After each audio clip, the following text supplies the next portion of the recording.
What up, nerds? Let's talk TTRPG. Goblin Gab! Goblin Gab! Listen to Goblin Gab!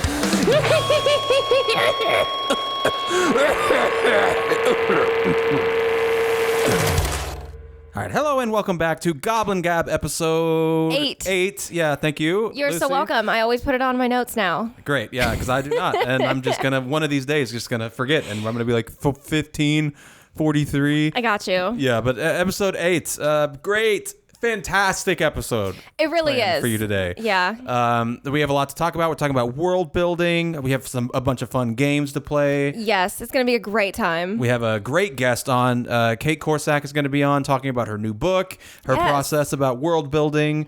So yeah, all about world building this episode. And we're super excited to get into it. Yeah, and as a writer myself, I feel like there was a lot of questions that I loved to be able to ask her and, get her thoughts on her process and stuff. Yeah, and as a guy who doesn't write at all, I was excited too, for my own reasons, I guess, because she's an interesting person and really talented. Yeah, and because you're just a curious cat. Exactly, yeah. But it's just, we'll get into the world building stuff, my process later on, which I'm excited for. But of course, before we do all that, get into the news. Oh, wait, Homebrew Coffee Company. Coffee and Company. Thank you so much for sponsoring this episode. Yeah. I had some of your delectable Sacred Flame this morning. Yeah, super, super good coffee. Thanks you so much to them for sponsoring this episode. Always love to support small D&D businesses, D&D themed businesses. Yeah. But yeah, now that all that stuff's out of the way, now we can get into some news. Cool. First, I guess, housekeeping for us, of course, is that we are going to be, I'm not 100% sure when I'm releasing it, but it might be this week when you're watching this. We are going to be shooting a Western-themed 1, 2, or 3 shot. It's being set in Critical Crafting's world, The Edge of Nowhere. The one that we talked about briefly in another news segment a few episodes ago. Yeah, it's super awesome. It's like fantasy, magical, Western style, and they sent it to us, wanted us to check it out, and I fell in love with it, and I was like, I have to run a game in this. And so we're gonna be running it. Yeah, I'm gonna be running a game. Lucy, Steven, and Jacob from our Mystery Heroes guests from before are all 3 going to be playing. Yes, so 2 familiar faces. Yeah, it's going to be super fun time. Probably going to come out this week. Probably be in like 3 parts or so, 2 or 3 parts. We'll see what shenanigans y'all get up to. And I am just so damn excited. Oh yeah, super excited to get in my Western accent. Channel my inner Texan. Have a few different ones going on, but it'll be super fun. So yeah, Edge of Nowhere, tabletop for 2 campaign coming out probably this week. First part. Keep your eye out for that. You know how no one in our community ever misses an opportunity to shit on Wizards of the Coast? Of course. So it's a rite of passage. Yeah, this is no exception. It might seem minor, but it actually isn't really all that minor. But they are stopping producing their books and stuff in Portuguese. I heard about that. Yeah. And it was like, we let go of one language. I'm like, why? Yeah. What causes them to stop? What do you got against Portugal? Well, I read the thing, and I read the article that they put out on their website, and it said, and not only Portugal, but like Brazil speaks Portuguese mainly, and I don't know about mainly, but they speak Portuguese, and that's a huge country. But they just said it's not selling well. So it's all capitalist reasons. It's like, how much does it cost you to produce Portuguese? I mean, just Google fucking translate it. Like, it's not that big a deal. AI it. It's so smarmy. It's such a reason to do that. Yeah. It's not selling well. But there are still people buying it. There are still kids that are going to be looking forward to buying it, and so now they don't get any. Womp womp. That's lame. Yeah. Pretty whack, dude. But okay, yeah.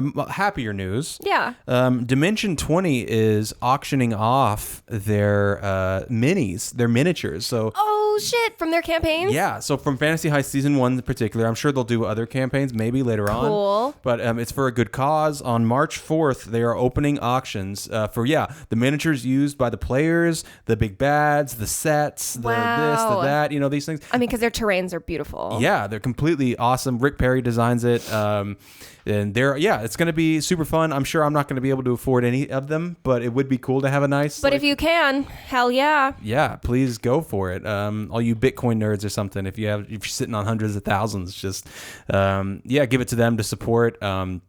It supports the show. It supports the causes they have going on. I just thought that was a cool thing. That's really fun because, they have some of the coolest minis. Like, damn, I hope they do, like, Crown of Candy and stuff because some of those were so, not only, like, brilliant, but so funny looking. Yeah. Like, I just want... Or like from Fantasy High, I want one of those like little corn demons that they fought in like the second episode. Well, those will be up. I'm my sure. God! Maybe like we the can little afford corn one of people. Those. I'll look. I'll try to get one. I'll try to get the little. something. Yeah, they're like little corn devils, and that thing that just cracked me up. Like every time that they kept calling them so cute, and Brennan would get so pissed. He's like, they're not cute. They're demonic. Yeah, they're evil and they're attacking evil.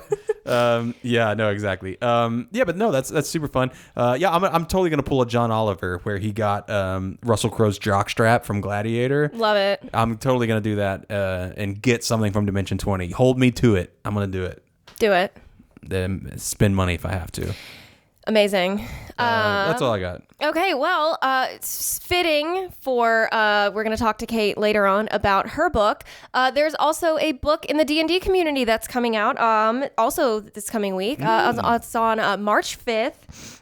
It's a new Forgotten Realms book by J. Lee Johnson, who wrote the first of the Honor Among Thieves book that inspired the movie. So it is called The Fallbacks, Bound for Ruin. And the main character is a rogue, and she, meets her little party of, it's like a wizard, cleric, bard, and they have like a really goofy, like creepy aberration type creature as a pet, which is hilarious. Always give us a pet. Cool. And it's just a wonderful little adventure. It is a new series, so it's still like canon to Forgotten Realms, but it's not like the Drizzt series. It's like a whole new... Is it not set in the world of Honor Among Thieves? No, it is. It's just not like related to that series. It's like a new party. It's still setting in that world. Yes, still canon. That universe of Forgotten Realms, yes. Whichever is going on. Because, every one of us has our own Forgotten Realms universe. But official canon Forgotten Realms, it is also taking place in that. And I just thought that was really cool. So for all you readers out there, it's coming out soon. I feel like I might actually read it. It's funny that I set so we're doing a Forgotten Realms campaign set in Baldur's Gate right now, and I set it as canon to my first Baldur's Gate 3 playthrough.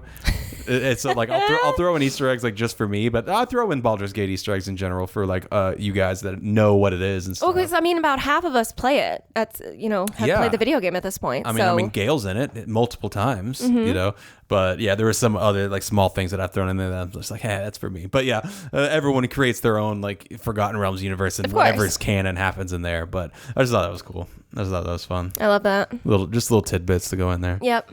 That's all I got for news. You got anything else? That was it for news. No like TikTok drama or anything that happened this week? Or the past couple days? Not that I saw, no. People were a little nicer to us this week. I'm trying to think. I don't really know of other much drama going on, which is good. I mean, another thing is... We've said it 100 times, it's good that this is a relatively drama-free community. Yeah, relatively. Unless it's shitting on other people's type of play, which I've come to find that, like, no matter what type of play, what type of game that you like as D&D, if someone else does it differently, like for some reason that pisses people off. Yeah, well, like you're not allowed to have like a preference of, and we figured it out when we were saying ours. Yeah, I mean that's kind of a general rule that how people operate, and I don't understand how. It's not even just a D&D thing. It's so odd that people they take personal offense when you say that you do something differently than them. And it's not like we're saying, so odd. Hey, specifically fuck you for playing like this. No, it's not that at all. It's just like, hey, I like this way, and they're like, well, I guess I can't have any fun. I'm like, it's like so defensive. I'm not saying that at all. I mean, a lot of the people in certain communities think that they're always being attacked and they're always being persecuted and they're always being this. So if you have that mindset going into anything, you're going to be mad. You're going to stay mad. You're going to think you're being persecuted if you think you're being persecuted, even though you're not. It's fine. It's like, just don't, whatever. Change your mindset. Be better. Be better. Let other people play how they want to play because you play how you want to. Yeah. And that's the beauty of the game. But anyway, moving on. Yeah, moving on. We can get into the topic. We'll talk with Kate a little bit later in the show, but I definitely wanted to talk to you about world building. Yeah, world building in general. I think, our processes are definitely different when it comes to it. Totally. And also, like, I don't want to speak for you or anything, but like, I have created a world completely from scratch for the Scarlet Thread, whereas like you're really heavy into like building off of a world right now. For D&D, yes. Yeah. So I feel like those two perspectives will be interesting. So it is, yeah. And I've definitely built my own worlds for books before. Yeah. But there is something favorable to me about writing, how do I say it, like a mirror image of our world, and whether it is sci-fi, whether it is magic and fantasy. Both of my books have involved like the basics of the real world, but then there's like the depth of like almost like an overlap of like a whole different experience, and like all of these other things are going on at the same time. But that's for my own books. But with D&D, yes, especially starting out as a new DM, and I've heard this opinion a lot, is that when you're starting out and you're more nervous, you haven't really built up that confidence as a DM yet, it feels a little safer to build off of something that already exists and use like a pre-written campaign and like a module, which I think is amazing. And I know I've seen a lot of hate on modules and people saying like, you're not even a real DM if you run modules, you're just reading out of a book. And it's like, that's really lame to shit on that. No, yeah. There's a reason they exist. Yeah, for sure. I feel like, yeah, totally. When it comes to like starting building a world, like my process is so different because I build my worlds by riffing and by improving and by like having the story move along. It's like I don't write, deities and this and that and this. It's like I write vibes first. It's like here's like the setting I want, here's the vibes I want to go on, here's like the general mood of the people in this area. And like whenever I wrote Eclane in Scarlet Thread, it's like I wrote the name Eclane and I wrote the name Avalon and I wrote the vibe. And it's like, that's all I had written. It's like, Eclane was the world, and then I wanted everything to be drab and dreary and these people to be depressed. And, I built Avalon. So I built like a little world, and there were like subsections within Avalon. There were people obsessed with the Church of the Dead. There were people like, and this whole city the economy is the church, is keeping the church going. Like all the merchants rely on the church people, the necrobanes and this and that, doing work and coming in and like pumping that money through the economy. So like I built that and had that little like small thing going. And then as Heidi went throughout the world, I just kept building and expanding and building and expanding until eventually like halfway through the season, I was like, okay, I need to like blow it up. I need to make the stakes higher. Let me zoom out a little bit. Yeah. And so then I was like, okay, now we need to separate the world into quadrants. We need to have each quadrant have been doing its own thing and and then I need to fill in with the deities and maybe there was this and that. So then I created the Prime Wars, which was the wars between the gods, like Lady Chaos and Lord Order. They fought and then destroyed this whole elven half of the continent. And it's just, as Heidi's going, as you're playing Heidi through, I get ideas for the world. I love that. Instead of just starting out and then having y'all interact with this world that I built. Yeah. And I love that, and I think it works so well, and it tells a really beautiful story because it stays very authentic to D&D, which writing a campaign and writing a book are two very different but similar things. But the main difference is you don't have to worry about player agency when you're writing a book, but when you're writing a D&D campaign, you absolutely want that. Yeah. The person that's playing has just as much sway over the story as you do. Well, what's your process? So for D&D specifically, like building off of the campaign, I'm just going to go off of what I've been doing currently, which is Humblewood. Yeah. That's what I've been reading. For me, what's it like translating a module or a pre-written campaign and elaborating on it and making it bigger and making it your own? So it is definitely like my first thought is, taking what I have been given, taking what I'm reading. And it is a lot of the things they do give you brief histories and brief, like a handful of little places. And it might just be like, hey, one paragraph of like, here's the basics of this little city or this settlement or whatever. But I read that and I don't read the whole campaign first. I've read about a third of it so far. And I go back through and I think to myself, okay, but what's missing? Okay. It's almost like in my brain, it's like building extra bridges between whether it's like, I feel like this race needs to be in here. So like for Humblewood specifically, there's a few extra homebrew races that are like, I feel like, this world needs a bear race and that wasn't in it. And I'm like, no, we need a big burly, the cutesy animals are fantastic. And, but like the biggest thing that you could be is like a coyote or a fox. And I'm like, no, there's bigger creatures and we need something else. And so I, have a wolf and there's a bear and like, there's this big rift kind of that's being mended between the bird folk and the humble folk, which are like the little animal, the ground creatures. Okay. And so for me, there was something, and I'm like, I need something to both tie them together, but also like someone that doesn't quite fit into either one, which is why I came up with a bat race. And I think that's so cute. And I think it's just very fitting. And so I think of what is missing? What dots have not been connected for me? So how can I, build them? Which is histories or how these races relate to the places or creating new places. I'm like, okay, well, I have this city and there's a port and there's a whatever. What is it missing? Okay, well, I'm missing, a mountain town. I'm missing this or that, or finding like, those missing pieces and kind of filling them in. Yeah, and like rounding everything out a little bit. Yeah, for sure. Especially because I am a planner when it comes to D&D.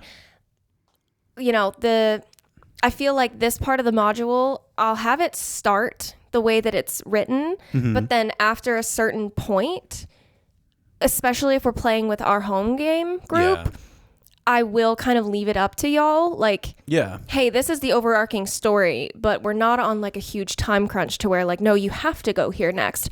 No, there's going to be things for you to do and places for you to see and people for you to meet no matter where you go. Yeah. And there's always going to have to be a bit of improv at the table. Like you're always going to have to adapt to what they want to do at some point. It's like, and I feel like that's where modules really helped me too, because I've run modules for y'all as well. Yeah.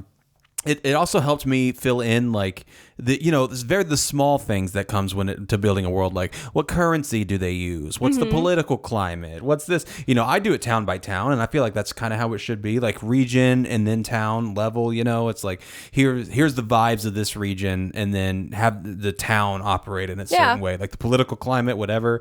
I feel like that's a good way to do it. But like modules have that kind of already written for you. Exactly. It's like, here's the currency they use. Here is like the political climate in town, and then fill in the rest. It's like I'll use some NPCs that they have. Others I'll like embellish. I'll make them like a little more interesting. I'll just throw in brand new ones in general. Oh yeah. But yeah, it's nice to have those parts like ready, and the lore done too, because it's like, oh well, there's a church of this deity here, and then like there you can find these scripts that say this, this, and this, and on their journey here you can find a statue of a goddess that says blah blah blah blah blah. And I'm like, oh okay, so I don't have to constantly like fill in and like think about the history of this, because I don't really like doing that. I like thinking of the now. I don't like thinking of like, oh, well, what's the long history and why is this deity worshipped here, and whatever. Whereas I love all of that shit so much. It's my bread and butter. But when it comes to D&D and when it comes to DMing specifically, I think because I do have that kind of aura of protection around my own writing still, I don't want to have that around, because it can... If a DM has too much of that, I think it can take away player agency. And it's like, that's the last thing that I want. So also using something pre-written keeps me from feeling too attached to it.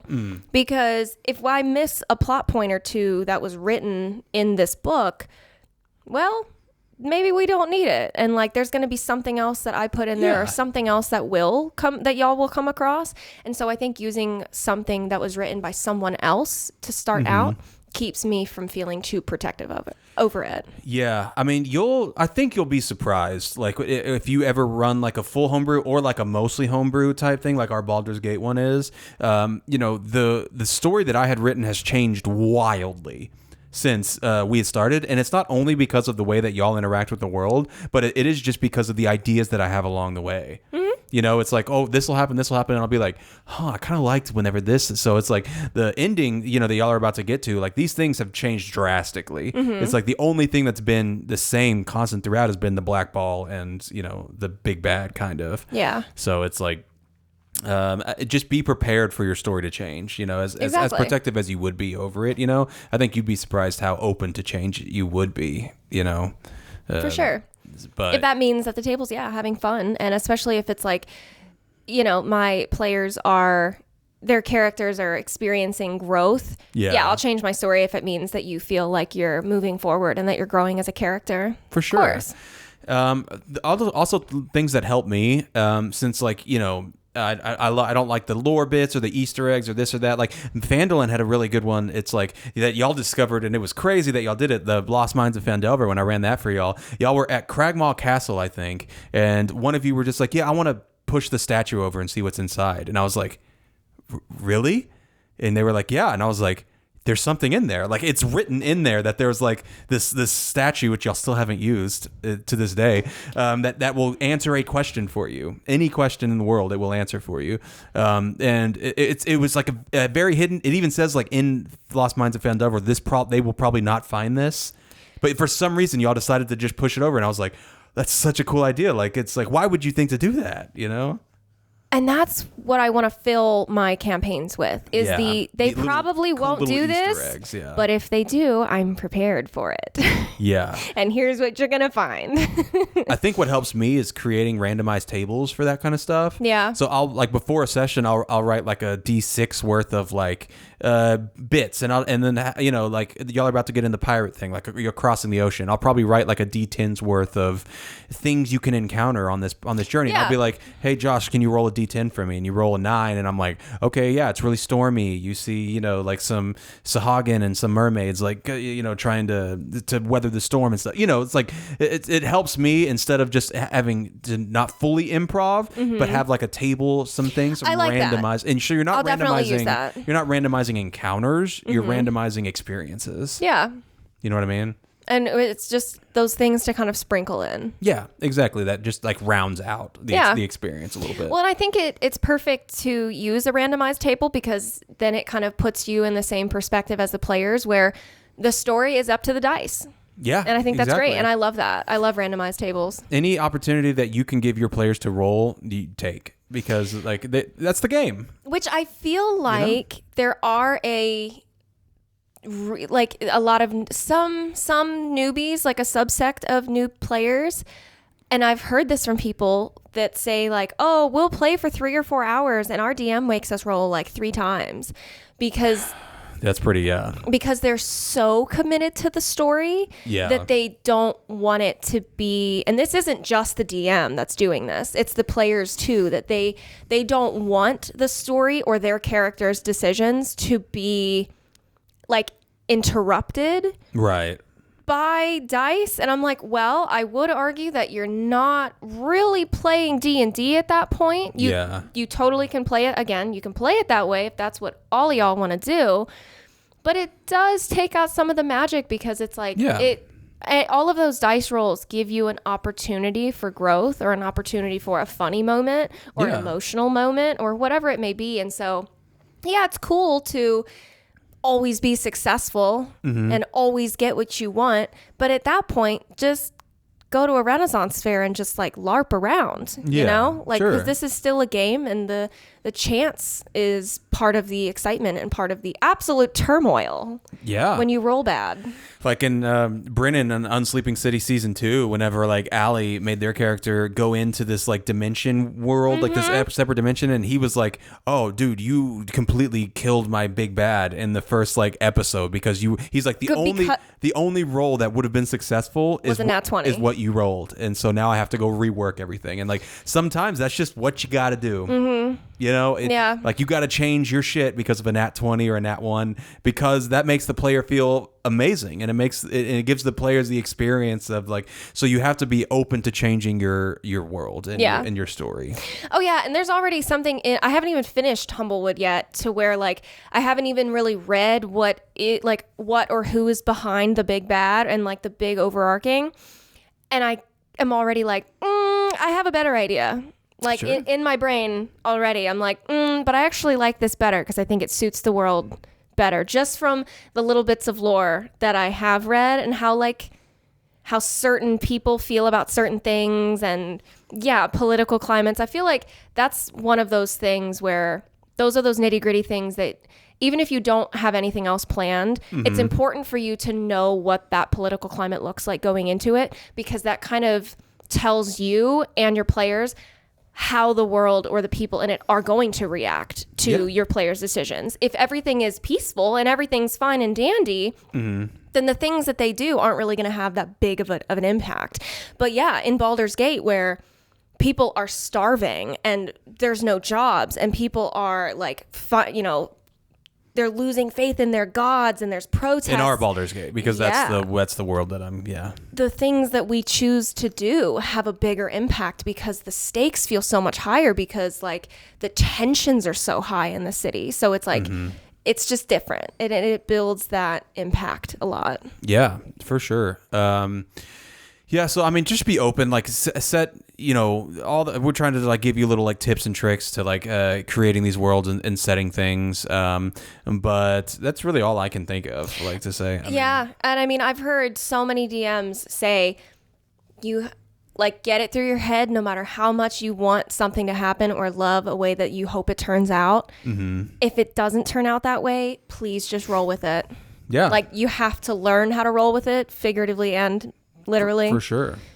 And you just have to be okay with it, because if everyone is having a good time and everyone's making good memories, that is the rule at the end of the day with everything is if everyone is still having fun, that means you're doing it right.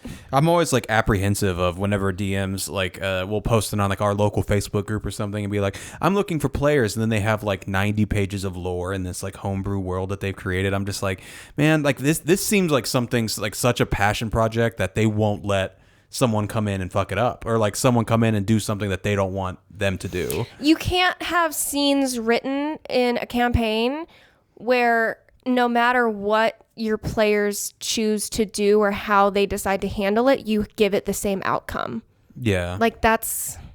Yeah, I mean, it's just it's like an initial red flag to me. I'm sure it's not a red flag all the time to like everyone, but like a lot of people just seem very protective over their work. But as long as you're willing to change your stuff to adapt to the players, then you're good. You're leagues ahead of a lot of people already. And it's interesting because I may not be great at improv as a skill, but I've been told, and I agree with, I am a very adaptable person. And so I feel like I'll just channel that and the rest will happen. There you go. Yeah. You'll see that. Yeah. Running a longer campaign is a lot different than running a one shot, and for some reason, I feel like one shots are, and everyone kind of has their own opinions on this. I feel like one shots are actually harder for me because of the whole... They are. And I'm going to use a quote again 100%. From Brennan Lee Mulligan. He said, "I'm sorry I wrote you such a long letter. I didn't have time to write you a short one." And I feel like that fits me writing a one shot or trying to run a one shot. It's never going to be a one shot. Like I can't. It's too much. It's too much pressure to be like, no, but you have to finish this in 2 hours or you have to finish this in 3 hours. But what if... I feel like that to me like forces me to like cut down on player agency, and I don't like that because it's like, oh, but we have to get it done. Well, I mean, you just really have to make a good plot hook to get them. Like one shots are so different. Like you really the level of planning that you do for a one shot is surprisingly less than people think it is. It's like you literally have to write like a hook. That's it. Like you could run a one shot off 2 sentences. And like some stat blocks. That's it. It's like if you want to do some dungeons and stuff, you could do some randomized dungeons like here and there. But for D&D 5e, like what I'm going to be doing for Edge of Nowhere, later on this week is like it's literally just a plot hook, and that'll get you on the right direction. But it is up to y'all to stay on that direction. It's like, obviously a one shot is a 2-sided affair. Like it's like you can't just be like, no, I'm going to go off and talk to blah, blah, blah, blah. I'm just like, you can't really do that in a one shot though. No, because I don't have anything planned for that. Exactly. You have to kind of stay more on the path. Yeah. It's like you have to follow the plot hook, but it's on the DM to make a good plot hook to get them like hooked or whatever. But the scopes of one shots are surprisingly small. You know, it's literally a hook and a big bad. Like I already have it written and I don't have anything written. You know what I mean? It's like I'm going to sit down probably the day before we record or the day that we record and get stat blocks, names of places, some NPC ideas, and that's it. You know, and fill it out that way. Yeah.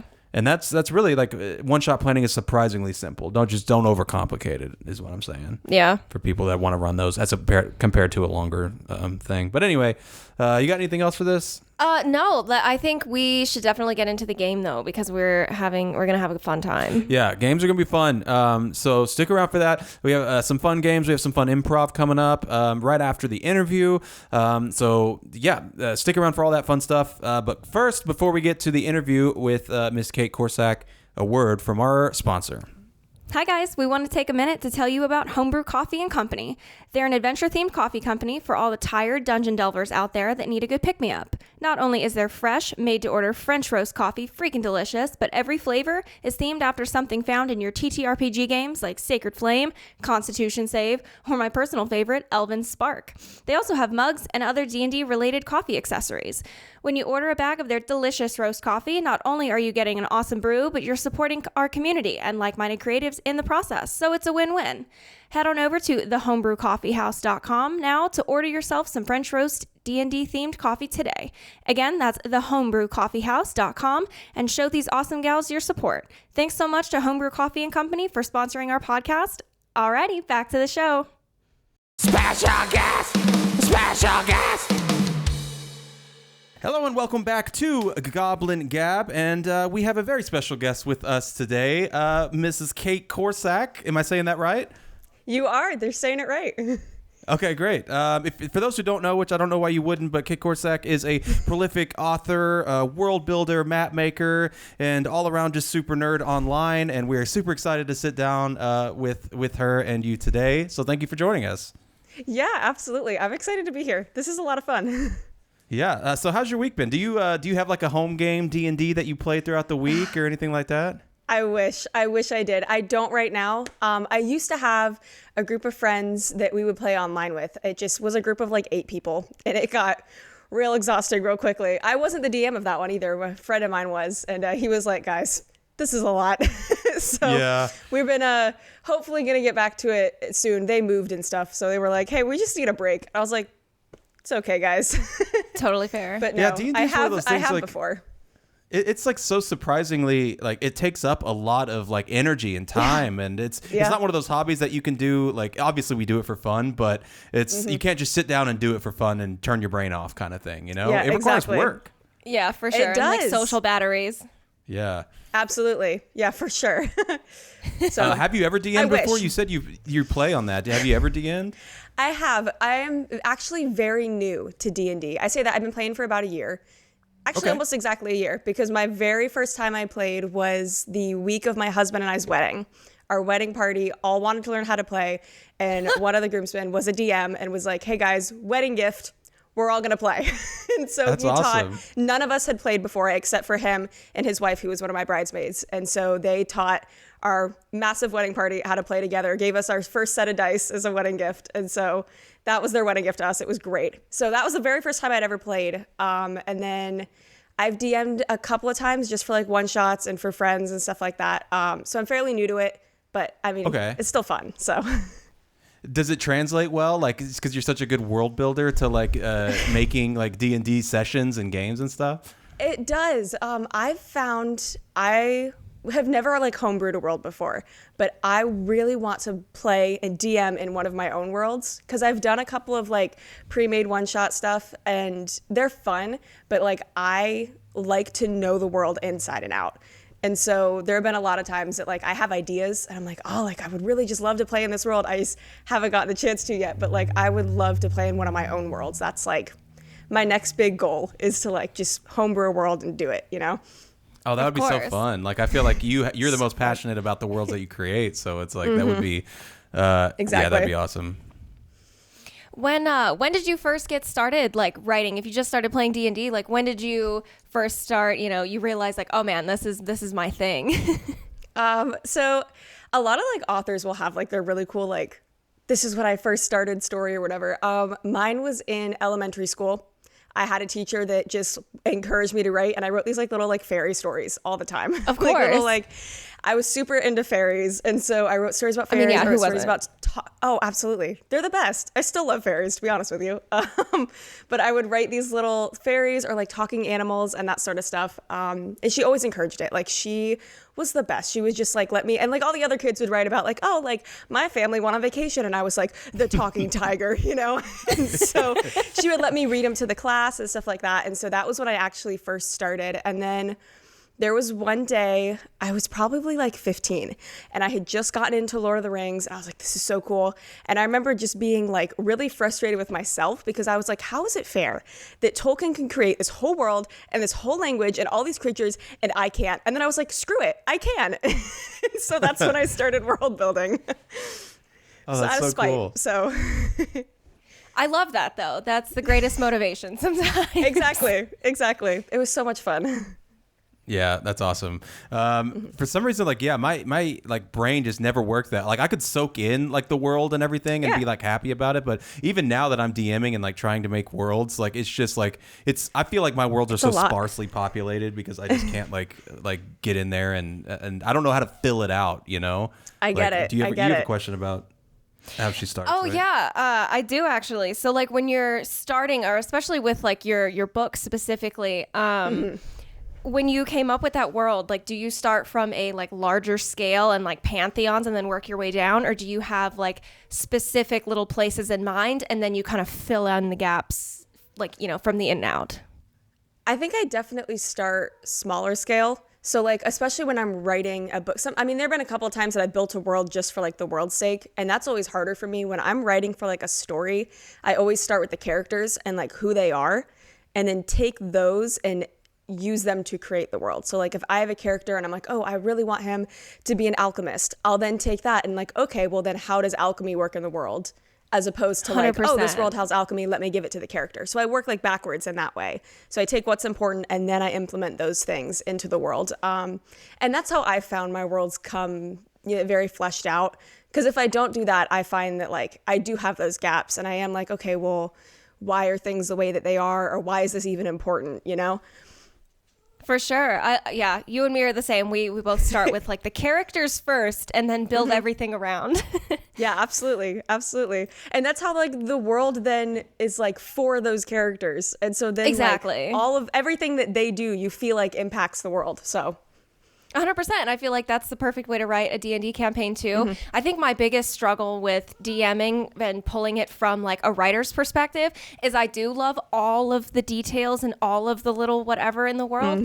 And sometimes you have to cut it down because sometimes your characters or your players aren't going to uncover every single stone per se. And so like keeping some of the things just for like you as a DM, I have to like get used to that.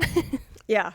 No, I agree with that. That's hard too, because that's in writing as well. Like you create this It stuff would be and like you're someone all just right, skipping well, a chapter. Yeah, exactly. So sometimes it is what it is, you know, and it's so sad. And then you just have it. You have like your little notebook of all your stuff, and you're like, oh. And I get to I read know it the after the history. session. Yeah, exactly. This is for you. Give a whole like, did you guys know? No, she does do that. If like she's DMing for us, and then she's like, "Oh, if you had taken this path, then this would have happened, and if you had done this, then this would have happened." And I was like, "Well, Yeah.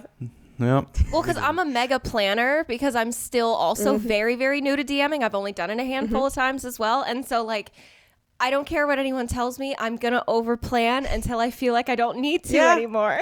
Exactly. I'm like, I'm too scared to just like jump into it. Like, that's not going to work. Nope. I'm just going to freeze. So when it comes to like how you write, like, do you, because two different people to have like different processes. I feel like can you sit down at like a blank page and just start and just go, or do you have to have like an initial kind of inspiration that like, oh, I have an idea for a character, or I have an idea for this like world, or can you just look at a blank page and just go? It definitely depends. At the very least, I have to have some sort of like ideas to where I'm going. When I first started writing, I was very much just like a pantster. So I would sit down and write by the seat of my pants. Like it didn't matter. I would just like, oh, whatever, it's going to be fine.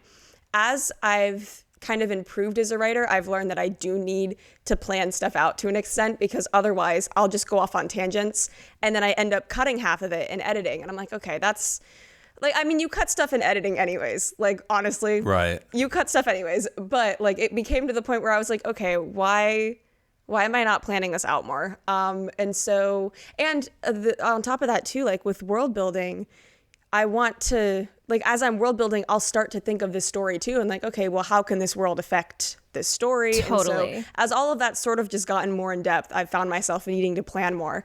So usually at this point in time, at least, I know the character, I know the general story, I know sort of just like the big points that I'm going to hit with it. So like, okay, they're going to go here. I want this to happen. Like just those like major scenes. And then everything in between, I'll kind of let happen. Like I'll write down like, oh, like I really want this scene to happen. And then how I get there is kind of up to interpretation. So I'll let the characters sort of take that. Honestly, in a sense, and I've said this before, writing is like being the DM and the players at the same time, because you kind of switch out of that headspace of I'm in charge of the story and just sort of like, okay, what would this character do? Like, I know where I'm going to get them eventually, but like, what would they do in this moment, and let them get themselves there, you know?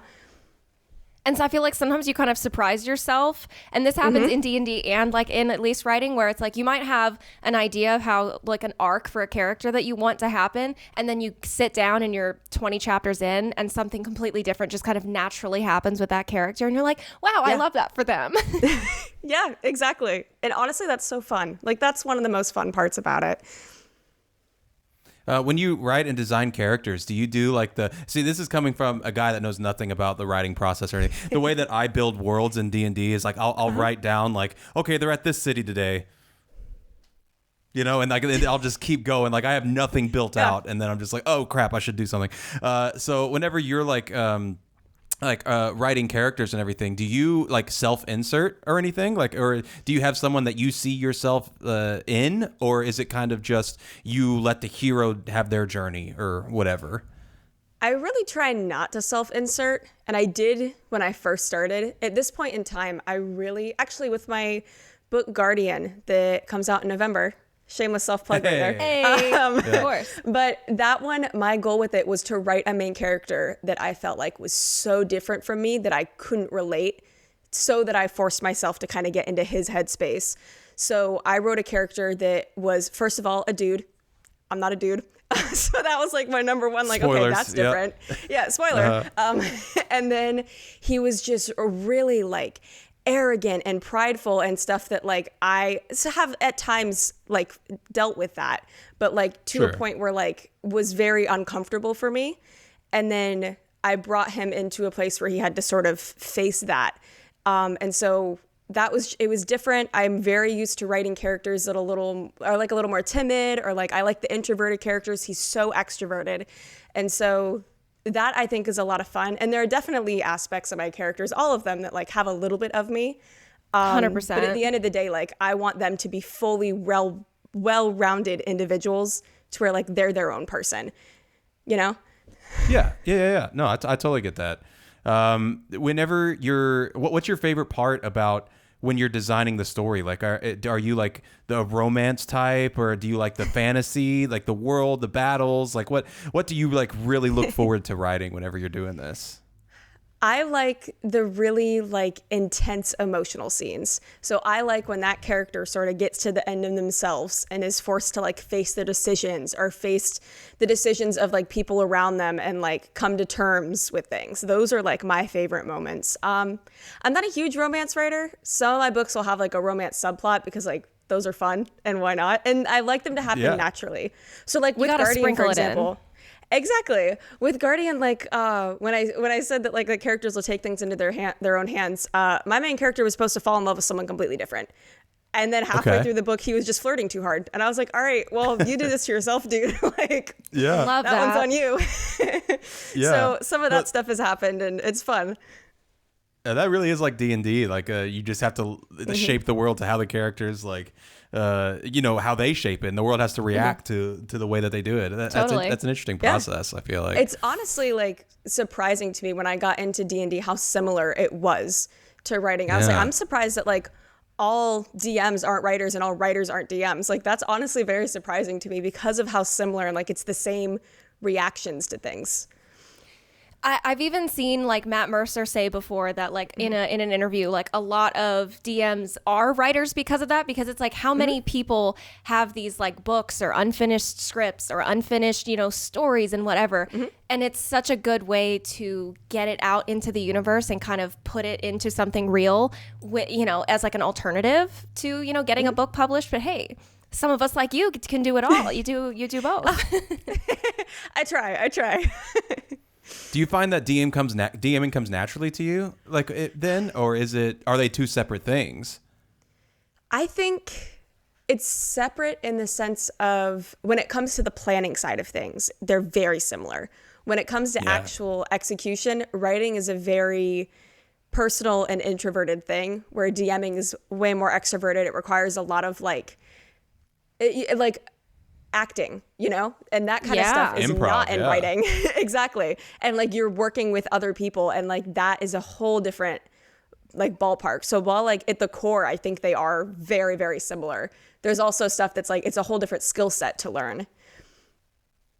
Right. Yeah. I feel like writers, like they could be, because I've done some screenplay writing and stuff. I've never wrote a book or anything like that. I don't have the patience or the talent or anything that goes into it. But like I feel like the writers that take over DMing would be so like protective over their story that they wouldn't really give players agency. Maybe it's like no, you have to follow the story that I've written because the story I have written is brilliant. You know what I mean?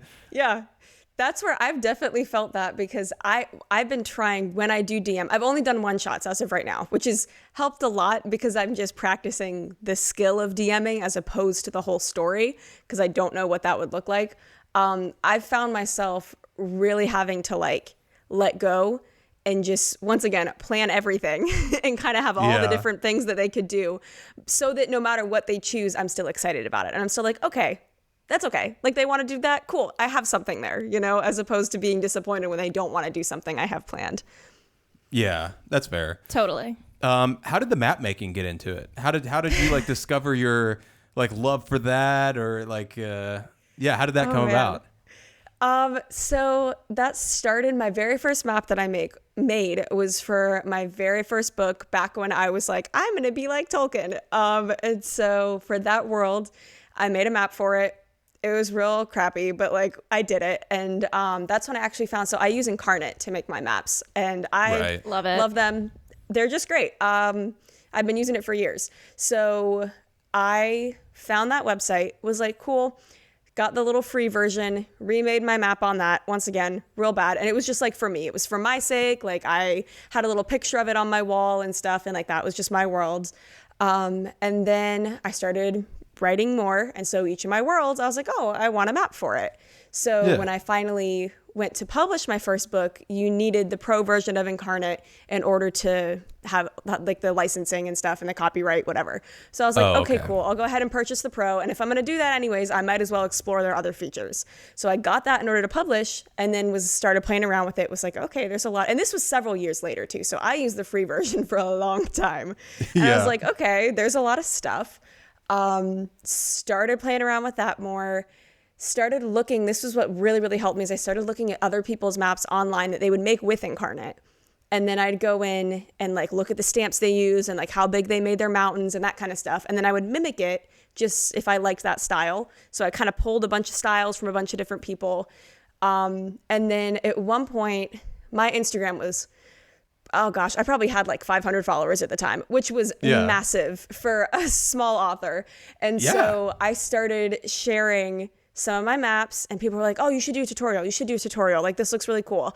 And I was like, okay, once again, was still learning stuff. And so I finally got my maps to a point where I was like, oh, I'm really happy with how these look. Let me do that tutorial, people asked. And so I got on TikTok, made a map tutorial, and people were like, holy crap, this is so cool. That was my very first viral video, was a tutorial on how to use Incarnate. It's awesome. And so at that point, from then on, I just like kept leaning into that. And then I started getting, hey, do you take commissions? Like I'm trying, I don't like my map. Do you take commissions? And at first I didn't want to, because my goal was just to teach people how to make maps. But to some extent too, like if you don't have the time, or you don't have the resources, or like you're just not that into making it, I understand just wanting to pay someone else to do it. So I was like, okay, I'll open commissions. So that's where I'm at now. And like, I was so surprised at how many people were actually wanting this. Because I was like, how many people want me to make a fantasy map? Like a couple, sure, a couple of authors. Yeah. But like I make maps for homebrew worlds like at least once a month, you know? Yeah. And so that's been really cool too. And like people get so excited when they see their world for the first time. Like they'll send me the little sketch and they'll send it over. They're like, I'm so sorry. Like it's rough. Like just do your best. And then I'll send something back and they're like, this is amazing. And like, that's such a good feeling of like, I get to help that person bring their world to life. And that's so cool. No, that's awesome. That's beautiful. I love that. It is. Because it really is like seeing it fleshed out like that. It does feel more real in that way. And especially if it is just like a homebrew game and like, you know, somebody's home game, it's like, that's something that whole table is going to like swoon over and share and be like, oh my God, exactly. yeah, look, this is where we were. Yeah. It's so fun. Going back to like your world building and your writing, are there certain genres that I know you've been inspired by Tolkien. Do you prefer fantasy? Do you branch out? Are there any genres that you don't care? Like, or is it kind of just wherever inspiration strikes? I definitely prefer fantasy just because that's always where my heart's been at. I mean, like I said, I was in elementary school writing stories about fairies. So like that's always been like that passion of mine. I've been willing to explore other genres. I've tried to dabble in sci-fi. Didn't work out, but also I was a fairly new writer at the time, so like I might go back and try again. The only thing I, at least right now, am just have no interest in is any kind of like modern fiction. Like I don't want to write about the real world. I don't even like I'm urban living fantasy. it. It's like right, exactly. Like I love the world building process so much that like I want to write stories in my own worlds that I've designed, you know? Because I mean, yeah, it's part of the escape. And so it's like, I don't need to really escape into another portion of this world that already exists. Exactly. Like, that's okay. So you said that like when you design your worlds, you go from like the inside out and like you think of a character and then kind of just go outwards from there. Do you finish the entire world before you start writing the story, or do you like design the world as you go? Like, do you have like deities and continents and like everything already done before you start writing?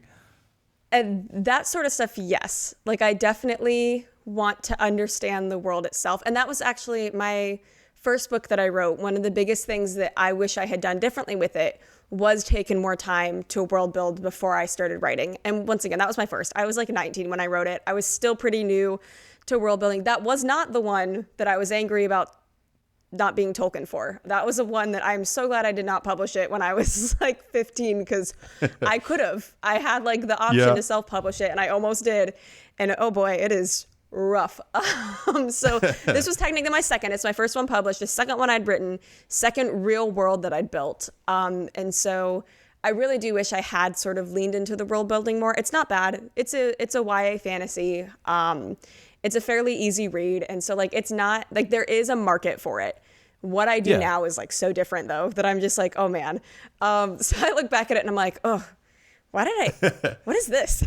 So, why did I do that? Yeah, exactly. So at this point, I definitely do try to have sort of those big details, the ones that like are the characters are going to come in contact with. Those ones I do know. So like, I do know the deities. I know the world history.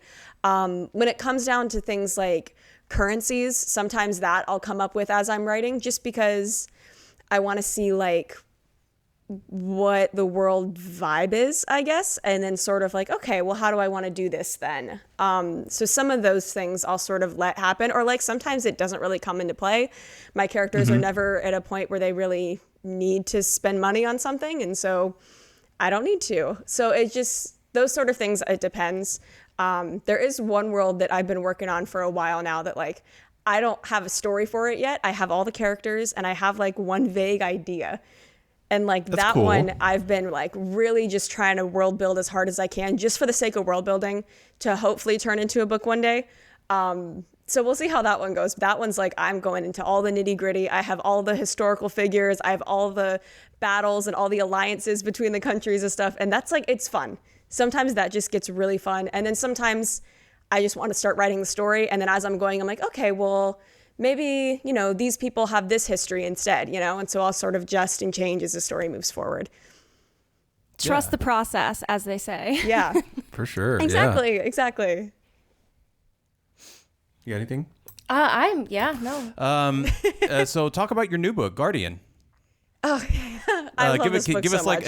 give us like an elevator pitch. Like I know you're about to release it, Yeah. but you're done with it, man. right? Like it's since it's being printed. Yes, like I don't know is. the logistics, Yeah. but So right now, Guardian is in the last leg of its Kickstarter. I assume by the time this podcast goes out, the Kickstarter will have been finished. But as of the time of recording, it has like 3 days left of the Kickstarter. We have already met our goal, so like, yay. nice. And that that for you. is, thank you.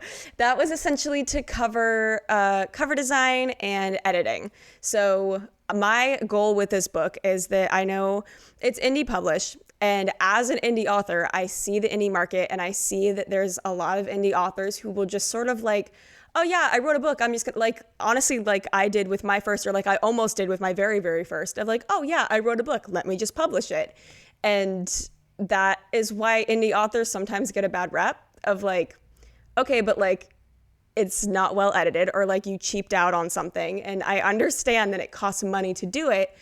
That's why I did the Kickstarter. That's why like my goal is to like really put in the time and to mimic the traditional publishing industry process of like having pre-orders several months before and that sort of thing. Like the traditional publishing industry does that because it works. Like, yeah. I'm not trying to sit here and like do my like completely try to rework it if it works, if that's how books sell. So the thing with that is that if I want to open pre-orders like 6 months before the book's release, which is what traditional publishers will do, I don't have the luxury of not having the book completed. So like by 6 months, by the time I open pre-orders, everything has to be perfect. It has to be done, has to be ready to go to print, which is like, that's where I was like, okay, that's why it's like basically done now, but it's not coming out until November because I got to do it now. So cover design is like almost done. I've gotten several sketches and color blocking from my artist and it is phenomenal. Cool. I love it so much. He's fantastic. And then my editor is doing several rounds of editing on this. She's an absolute godsend. She was actually a friend of mine and then was like, hey, I really want to get into editing. Can I try editing your book? Like, you don't have to use my edits. Like, I just want to practice. And then she did great. So now I'm like, no, I'm paying you. You're editing my book, like, for real.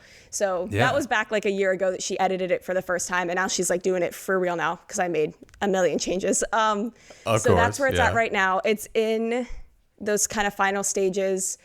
And then I've formatted everything. So it's just like kind of checking those edits, copy and pasting, making sure everything still lays correctly in formatting.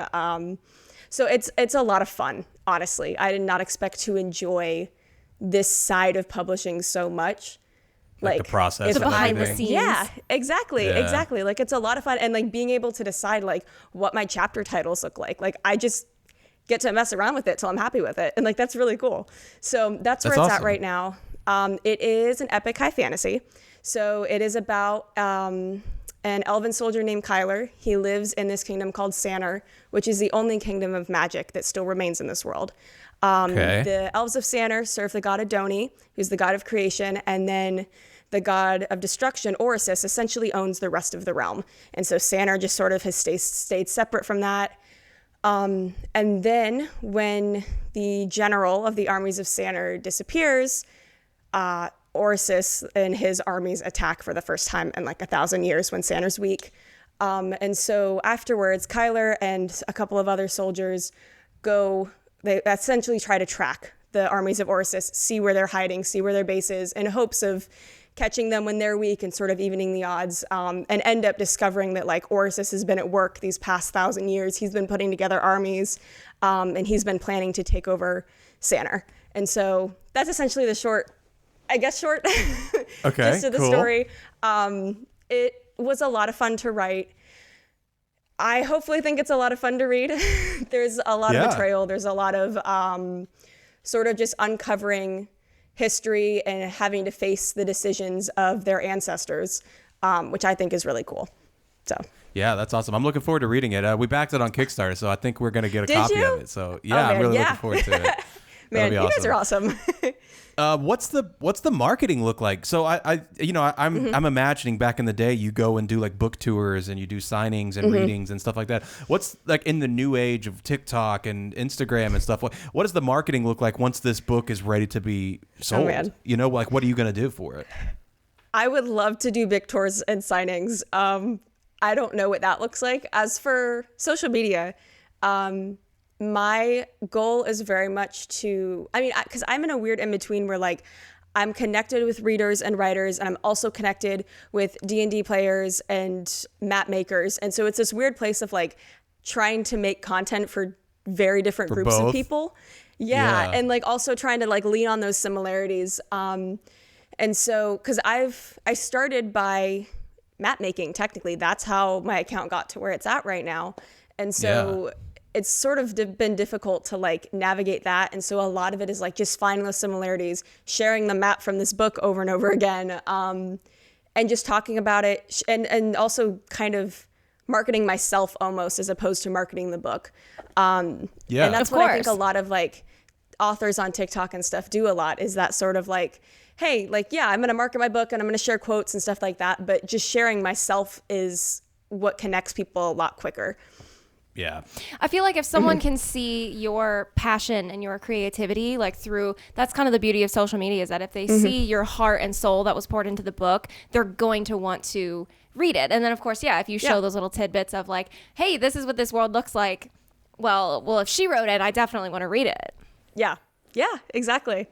Yeah, I feel like that's the way to do it. That's kind of the transition that we're trying to make right now, because it's like we had all these memes and like viral videos that were just silly and dumb and everything like that. But like now we're trying to transition into like the personality creators, you know? It's like, so, now you're going to get our opinions and our takes on things and this and that. And it's like, I think we're kind of in the beginning stages of where you're like way past us after, you have created this like community of people that like care about you. So it's, I feel like it's kind of, already written in there. It's like you just got to keep it up, I feel like. Well, and that's what my goal has always been too, is not to just gain followers, but to actually build a community and to interact with people. And that gets hard. The bigger that community gets, the more difficult it is to reply to every comment and reply to every DM, and stuff gets lost. But my goal is always just engaging with people and show them like, hey, I do care about you. Like, I care that you follow me. You mean something. You're not just a number, Yeah. I totally feel that. I remember the first video that I saw of yours, what made me think like, man, I want to be friends with this girl, is it was the different types of like a dragon versus a wyvern versus a drake versus whatever. And I was like, no, this is the type of person I need to be friends with, who knows the differences between types of dragons. That's very important information to know. This is critical information that everyone needs to know. Oh man, I got so many people in the comments of those videos like, excuse me, but you're wrong. And I'm like, the well actuallys came so hard. And I was like, wow, okay, even on something like this, the well actuallys can be found. Oh yeah, in mass. Absolutely. Well, especially if it's a woman explaining to them. Like, don't even get me how started. dare I? Yeah. How dare I? You can't. What would you can't I know? know something. Yeah, you can't know things. How dare there's you? only two women in the whole Lord of the Rings trilogy, and so you're, Yeah. There's maybe a couple more, I think.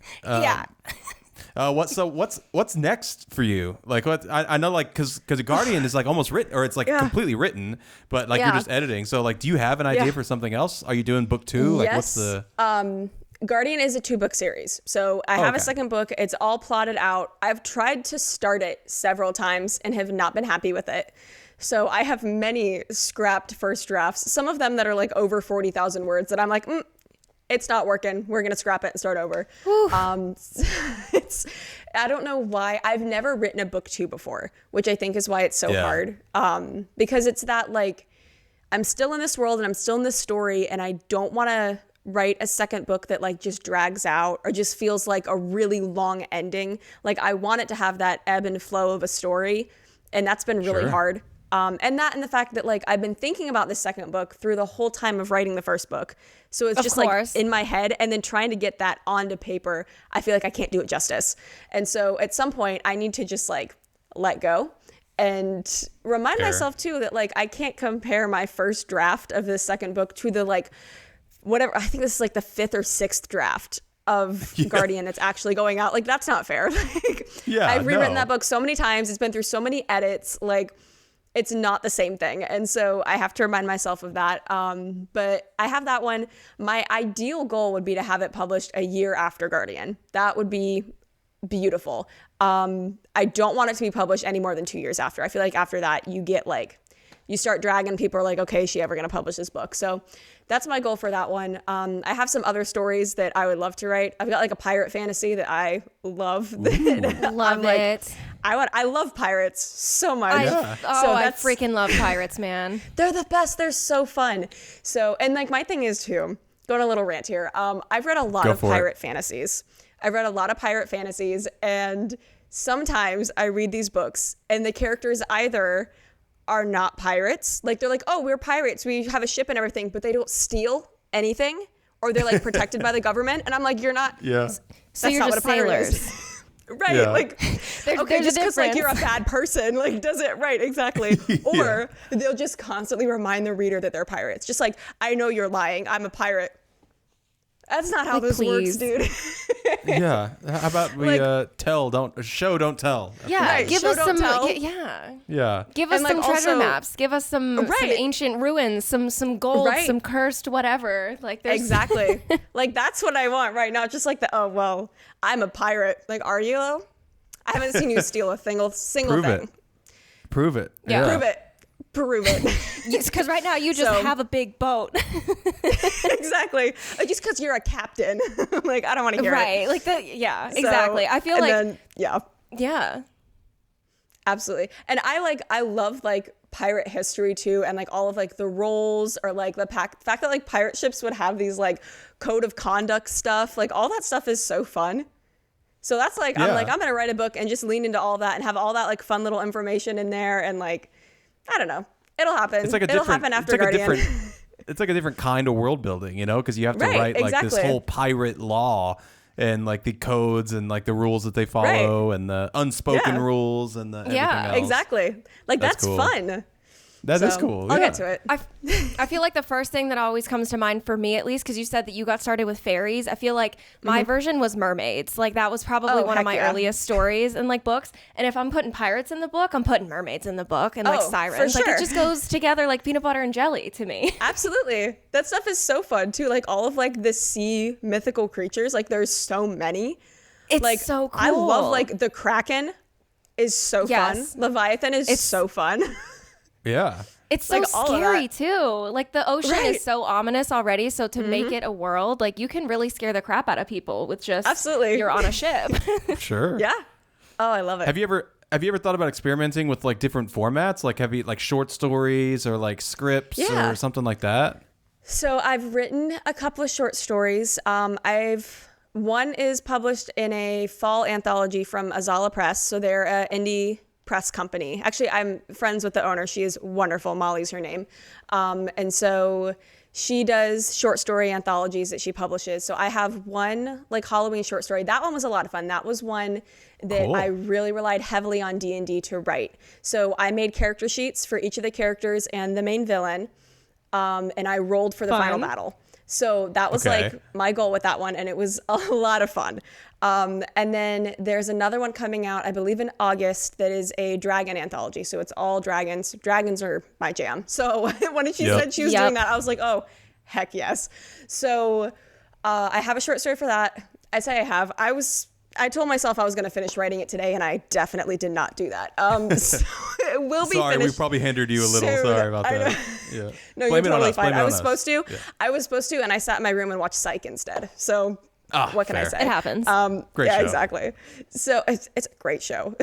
So that being said, that is being published in August. I need to get it written because it has to go to my editor like Right. next week. So like I gotta really knock this thing out. But it only has to be like 5,000 words. So Oh, okay. that's the okay. minimum. It'll be fun. Yeah. That one will be fun. I'm really trying something different with it because I love the world building. I like character interactions a lot. I love like banter between characters and that sort of thing. With this one, I really only have one main character, and she's alone for a good portion of it because I really wanted to explore her and like her feelings and her view of the world. And so that's something different than I've ever done, which is why it's been hard to write. So I'll see Going how it outside of turns your out. I'm comfort very zone. curious. Yeah, like I'm curious to see how it ends. So we'll see how that one turns out. It'll be fun. She's essentially searching for this dragon who can lift this curse.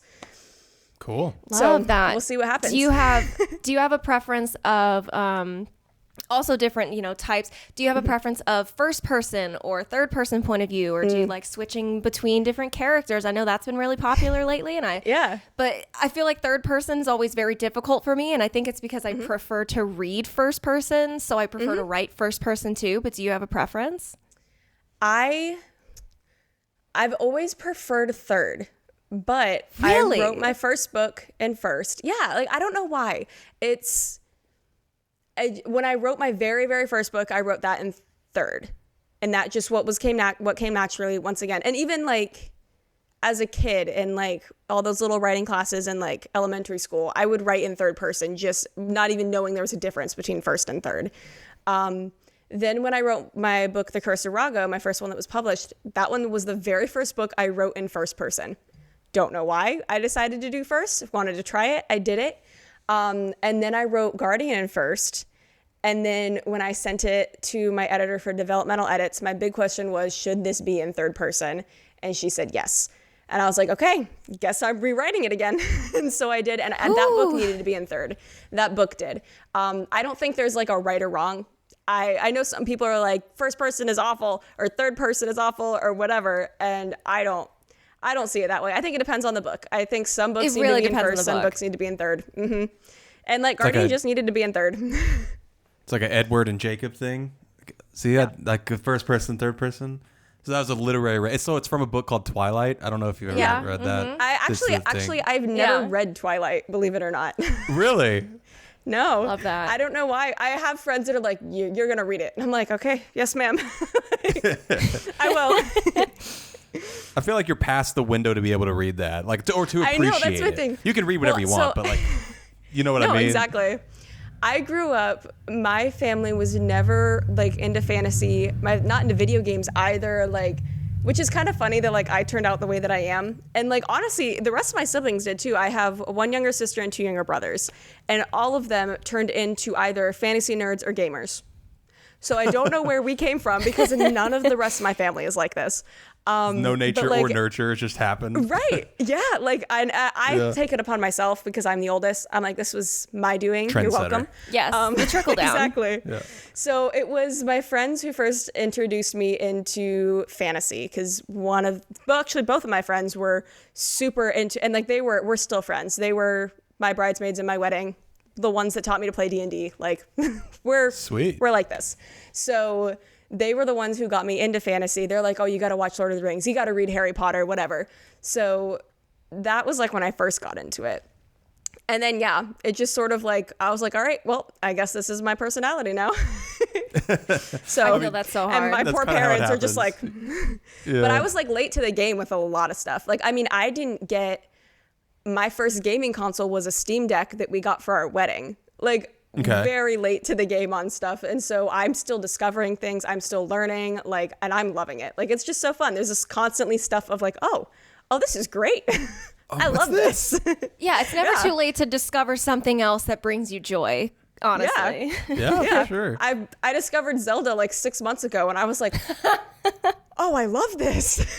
Man, Where have what you I been wouldn't all give my to be life? able to experience Zelda for the first time again, you know? Because I Yeah. played it was Ocarina of Time when wonderful. I was like 7 years old or 8, and it's my favorite game ever. And to be able to experience that for the first time again, like I just I would be beside myself. It was actually Yeah. my sister who had Breath of the Wild and I'd watch her play it. And I was like, I feel like I would like this. So got a used Switch and was like, all right, let me, oh my goodness. Oh, I love it. This is amazing. Oh, I love it. Have you played Tears of the Kingdom? I'm playing it right now. Yeah. Do you like it? Yep. I love it. Yeah. I love That's it. I'm awesome. playing Tears of the Kingdom and Witcher 3. Ooh, at the moment. that's such a good one. Man, Yeah. both so good. I Yep. was telling her like a couple episodes ago or last episode, like I would love to play a Zelda like this D&D campaign, you know, like in that'd that be so world. cool. Because there's so much lore that could be easily Oh, absolutely. translated. That's why I Yeah. love it so much too. I'm like, this is such a fun world. Like I just get to run Yeah. around this little world. This is great. Yeah, the races and stuff, they're so cool. But anyway, yeah, we won't take up too much else of your time. This is your time, so go ahead and plug everything. I know we talked a lot about Guardian. Anything that you want to throw out there, go Where ahead. can people find you? Yeah. Okay, so I am writer Kate K on Instagram and TikTok. I'm technically on YouTube too. I just sort of repost my shorts onto YouTube. I would like to do videos full length eventually when I have the time. Because, man, right now we're just like, oh, I got to get this edited and I got to make this map and we'll get there eventually. But yeah, writer KK on Instagram and TikTok. I also have a website, katekorsak.com. Fairly easy. And that is where I take fantasy map commissions. Those are closed at the moment. There is like an email list you can get on, so like you'll be notified when they open. I'm currently booked out till like June, which is a wonderful problem to have. Awesome. So Yeah. that's where all that is. And then, oh my gosh, and this is my cat. Can you please? Thank you. And then, gosh, I think that's, what else is there? I'm pretty sure that's it. Guardian will be available in November. It'll be open for pre-orders sometime in May. So I don't have exact control over the date at the moment because, you know, why would indie publishing let you have control over anything like that? So Yeah, of I'm course. just sort of at the I'm at the will At the mercy. of exactly, of like my printers and stuff like that. So but May is the goal for that, and then it'll be out in November and it'll be a great time. Awesome. Yeah, well, I can't wait for it. I'm sure it's another book that we'll read together. Yeah, I Hey, can't wait for our copy to book come club. in. It's going to be awesome. We'll put all those links down below in the YouTube. If you're listening on Spotify or Apple Music, we have them in the About section. So go ahead and click those. Kate, thank you so much for coming on the show. Thank It was you. so much fun to talk Absolutely. with you. It's been a This delight. was so much fun. You guys are awesome. Yeah. Thank you for having me. Awesome. Bye. Thank you. See ya. Bye. Special guest! Special guest! All right. Hello and welcome back to Goblin Gab. Thank you so much again to Homebrew for sponsoring and for Kate for sitting down with us. It was such a great conversation. And looking forward to what she has going on.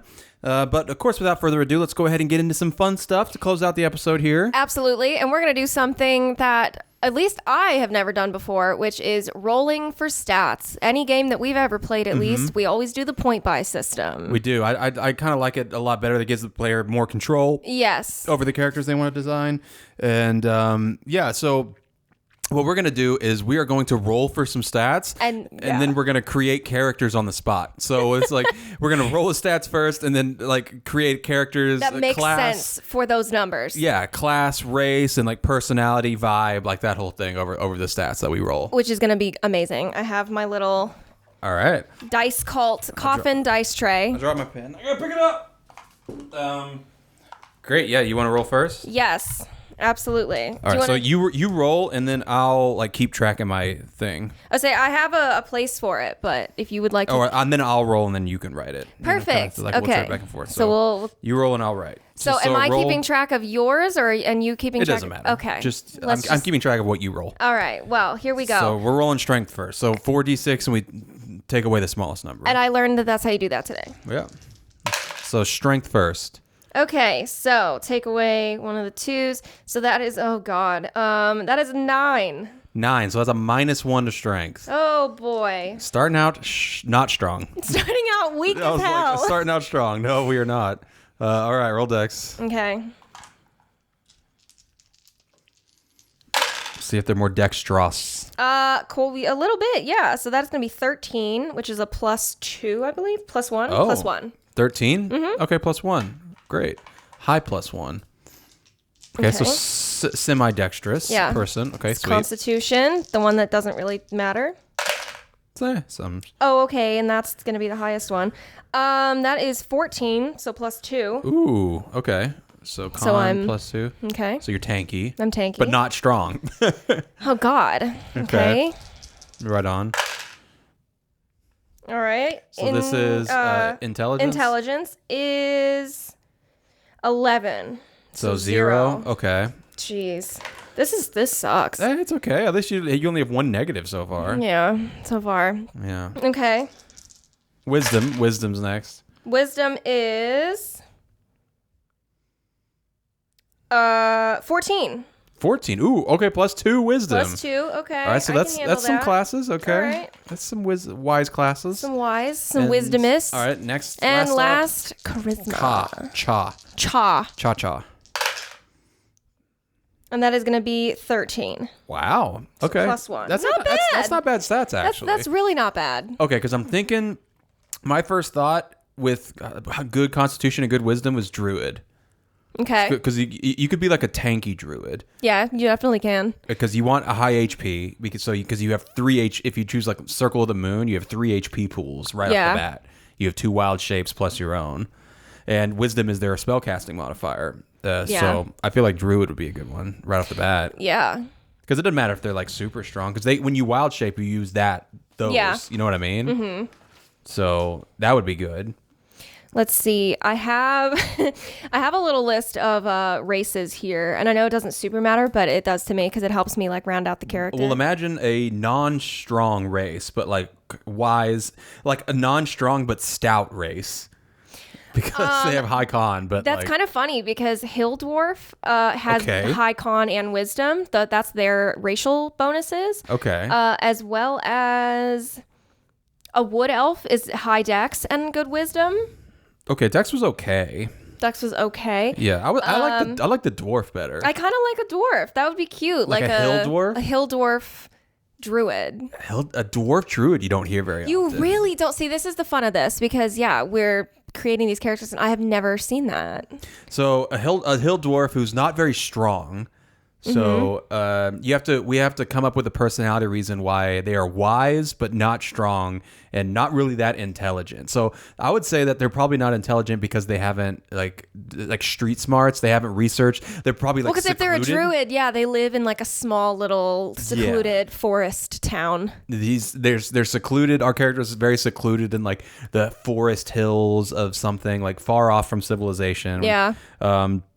And they've just they're like from a long line of dwarf druids, so that's why they like have high constitution because they've lived off the land for so long. Yeah, but they're not like the mountain dwarves where those are the ones that are more strong. Those are like pickaxe. Yeah, the hill dwarfs really aren't. They're more. These are the gatherers. The gatherers, yeah. So they're very like hunter gatherers. Yeah, I feel like. Yeah, I love that. And they have really high constitution because like over the generations they've just built up tolerances to a lot of stuff. Yeah. Because they live off the land, so like a lot of the poisons and stuff like don't work on them immediately.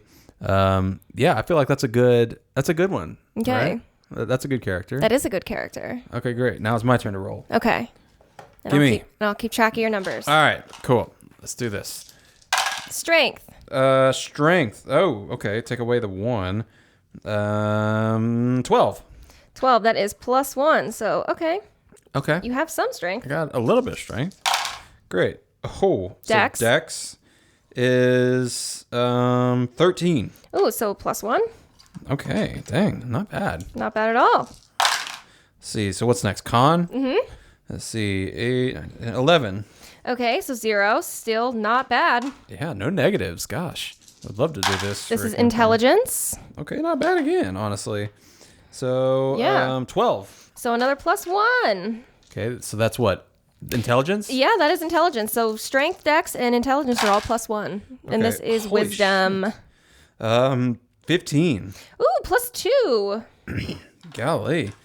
This is a good character. Yeah. All right, the last charisma. Charisma. Watch it be like -3. I'm gonna get 3 ones. No. This is just a good ass character, man. 13. Wow, lucky duck. Yeah. So that's a really well. Are there any character. zeros? There's con is 0, but there's no negatives. Wisdom is your best one, which means that would either be wisdom is cleric, druid, or ranger. Although we kind of briefly touched on this, I feel like the like custom origin thing can be important to like narrative because I feel like sometimes the spell casting like stat doesn't always make sense. Like the spellcasting ability? Yeah. I mean, I say like the spellcasting ability doesn't make sense the most for sorcerer. Because it's charisma. Yeah, it's like how are you inherently magic but use your charm to cast spells? Yeah, just because you're inherently magical doesn't mean you're naturally charming. Yeah, that doesn't have anything like Warlock. I get it because you have like a patron, and it all depends on like your community. Yeah, and you got to schmooze. Yeah, and Bard obviously Makes sense, and Paladin makes sense. Yeah, because you're like a very like virtuous, and you know like you carry out your god's will and everything like that. But it doesn't make sense for sorcerer, and I think like I at first was like, well, it should be wisdom. Because like the wizards get it from intelligence by studying and learning, which makes sense. But like, but then I was also I think I either saw something once or thought it, but I think Constitution should be the sorcerer's spellcasting ability, which is a little weird. Interesting. Because that's inherent to them. You know what I mean? I mean, I feel like there needs to be more use for Constitution because you never have to roll for Constitution. I mean, unless it's a saving throw. It's for your hit points and saves. I feel like a medicine check should be a Constitution. Yeah, I mean, and like I get why it's intelligence because if you know about medicine, but I just feel like Constitution doesn't get a lot of. There's not a lot of uses for having high con besides saving throws. Yeah, so that's kind of my argument for why it should be inherent. But anyway, so we have high wisdom. Yes, and decent strength, dex, intelligence, and charisma. Okay, I don't know about race. I'll let you do the race, but I think we should be a cleric. Cleric sounds I think we great. should be a cleric in like a very large city, like Waterdeep. Okay. Or Neverwinter or something, because they have a lot of decent charisma, decent this, decent that. So it seems like they're just kind of okay at everything, like pretty good at everything. Yeah. So I feel like if they've grown up in a city and like they've been around a lot of people and things like that's kind of my go-to is like a cleric. Well, a wood elf would work out really well because it's +2 to dex and +1 to wisdom. Yeah, but a wood elf for a city living? Well, okay, you know then maybe. That's what I'm saying. Like, don't look at those. Like, think of like the personality and like, it's like what race do you think would fit best? Like in for a this city? Person? Yeah. Maybe a high elf. Yeah, high elf could be good. Or a tiefling. Okay. If it's a big city, it's not going to be as weird. There's a tiefling. It could be like a very like political heavy high elf city. Mm-hmm. It could be an elvish city. Would be cool. It's like where they came from and like where they serve their like elven god or something. And I feel like you always see elves as like their nature type, cities, but like an urban elf sounds really cool. Like, it's. Wood elves, I feel like, are the way more popular elves. Yeah. Whereas the high elf, there's like a dynasty here. Yeah. And that maybe like if you're a cleric of, I don't know, it's like you're almost like everyone is like a descendant of your deity supposedly. And that's why everyone has to, because it's like you live a really long time as an elf. Yeah. Or you could switch it up and have your deity be like the non-elvish deity, like some like Lathander or Timora, something decent, especially city-wise. Like Timora would be a good one. Yeah. But okay, here you roll again. We'll do one more. Okay. And I'll keep track. All right. Strength first. Here we go. Strength. 12. It's +1. Ooh, 12, huh? Mm-hmm. That was 6, 4, and 2. Mm-hmm. 13. Or no, 6. Well, I took out 1. 12. Oh, yeah. 12. Okay, so +1. Okay. Dex. Ooh, very good. That is 15. Really? So +2. Dang, okay. Okay. Constitution. Okay. 14. Wow, another +2. Okay, you're a martial person, that's for sure. Uh-huh. Oh, yeah. Okay. Intelligence is 13. Man, so you're +1. These dice are rolling. Maybe we should good. roll for stats. This is better than I was expecting. Well, you say that until we roll 3 1s. Yeah.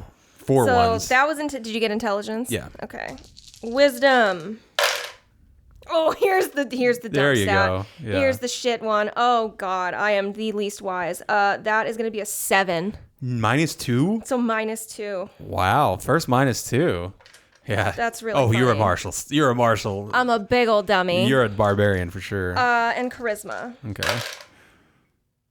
And again, pretty low. 9. So -1. -1. Okay.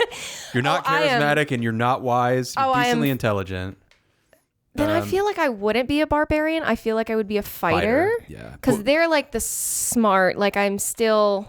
Well, your dex and con are +2. So you're definitely a dex-based fighter. I'm a tank. Yeah. Or a monk. I just never like monks. Yeah, but for a good dex and con. I guess that does make sense. Yeah. But what's my race then? For okay, you're being very dumb and very non-charismatic. So like a half orc?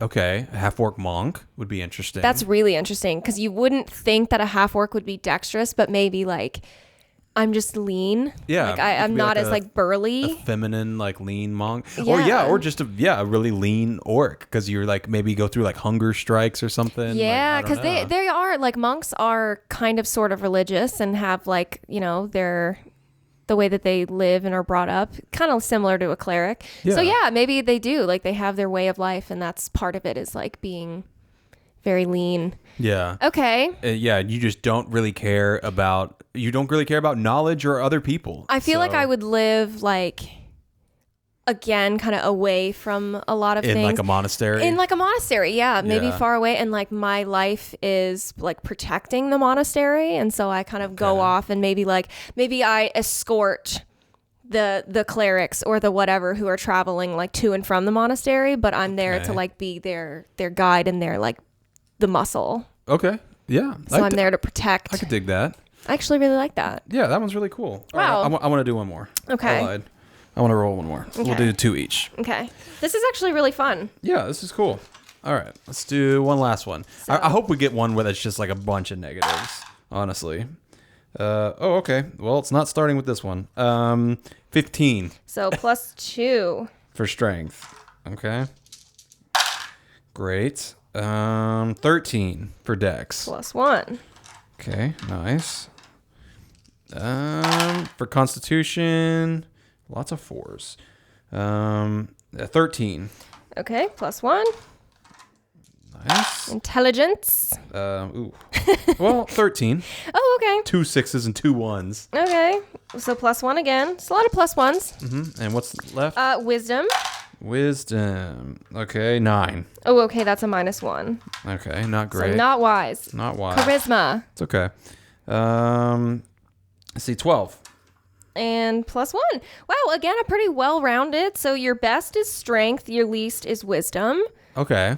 And then you've got +1 to everything else. So still kind of a tanky, probably a martial. Probably a fighter, honestly. Yeah. I feel like because you could do it like a tank, a strength, like base fighter, obviously. Mm-hmm. But then you could go so many different routes with the subclasses. Yeah, like you could do an Eldritch Knight Fighter and pick a race. Because that's like int, yeah. Yeah, that's intelligence. And you could pick, I have a couple like races Yeah. that are like good for intelligence. Let's see. I mean, yeah, you could kind of do whatever you want. A gnome, they get dex and they get +2 to intelligence. You What's the dump stat? The dump stat is wisdom. Yeah, I think I would do gnome if my strength wasn't so high. Yeah. But because it is, like, I think I want to be like a little bit bigger of a race. Mm-hmm. And yeah, I don't know. I feel like if you could take a feat to also like give you higher con, dex, or int, depending like which way you wanted to go. For sure. I feel like this is such a blank slate character. You could do whatever you wanted. Yeah, that's and yeah, you could use those racial stats to really bump up kind of whatever you wanted. Yeah, 'cause you could do human and get those racial stats like all +1, you know? Yeah. It's like I forgot like where we were on the edge, like how close we were to another bump up, but A couple of them were on that bump up, yeah. I Because mean- you got a couple 13s, so you Okay. could easily bump those up to 14 so or +2. yeah, human fighter. Oh you know? my God. I mean, there we go. It's like we're doing And a this is human how they're fighter. born. Yeah, but I mean, hey, the humans are good for a reason. You get a +1 to every stat. That is very true. So, I mean, I kind of like, rolling and then like determining what you want to be based on that. For you sure, know? because I feel like it would be really disappointing to have a character in mind and then you roll and you're like, well, that didn't fucking work out at all. No. And then none of it has to make sense. It's like, no, you definitely, I feel like, have to roll first. Yeah. I think it'd be fun to play like a Morkborg type. I think it would be fun to play a Morkborg type campaign where your characters don't live very long, but you make like 3 or 4 characters this way, you know, and you just like keep pumping them out. You know, your characters live for like 2 sessions and then it's like next. I think it would be fun. It would be chaotic, and the min-maxers type would not like this at all. But I do think it would be funny too. You're going to roll for stats, but then you're also going to roll for like a D10 or a D12 for your race and your class. So like you'd roll like a D12. Ooh, that's chaotic. That's chaotic as hell, but you'd have to make it work.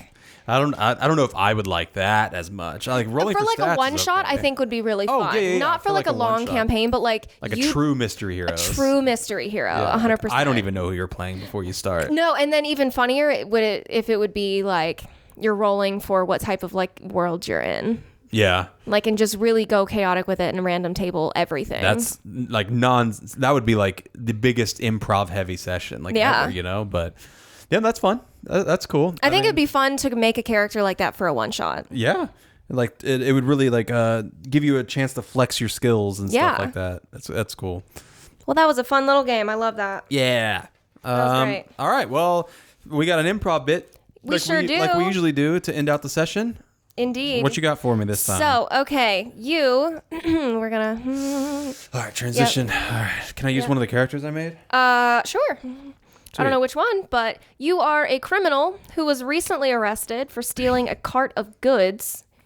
And I'm a human fighter. Yep. Okay. And this city, Veilguard, takes theft very seriously. Mm-hmm. So your punishment, you're kind of sweaty. You have a bag over your head, and someone suddenly takes that bag off, and you find yourself, after the blindness kind of goes away, you're in a small like arena, and there's a lot of people watching you from the stands.